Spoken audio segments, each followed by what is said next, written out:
Qəhrəmanı 11-ci sinif məzunlarımız bugün məktəbimizin həyətində bambaşqa bir ruh, başqa bir nəfəs var. Bugün bizim üçün adi bir gün deyil. Bugün məktəb illərinin son səhifəsi, uşaqlığın bitib, gəncliyin astanasına qədəm qoyulan günü. Hər birimizin qəlbində bugün qarşıq duyğular başqalır, sevinirik. Çünkü məzunlarımız yeni həyata doğru addımlayır ve eyni zamanda kədərlənirik. Çünkü bu divarların içinde geçen iller bir daha geri dönmeyecek.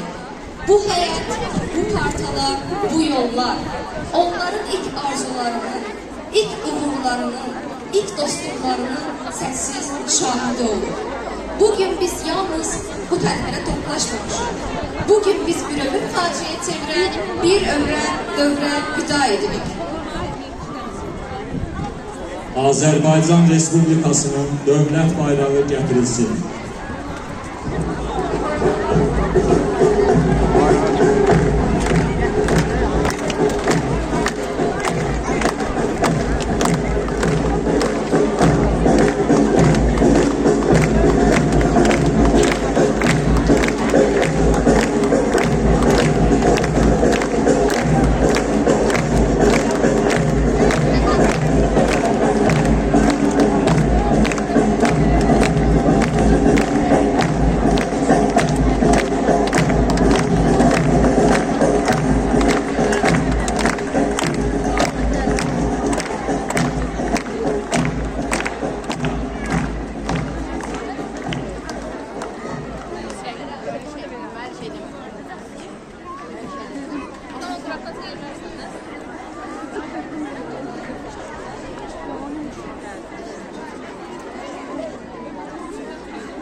Şahsına səsində Xəzər səndən rəng alsın, sən Xəzərdən coşqulu yollarımızı görsün bu birliyi rəhməsində.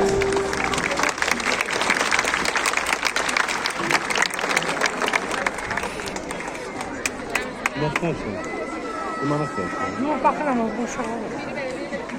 Şöhretdən. İyi.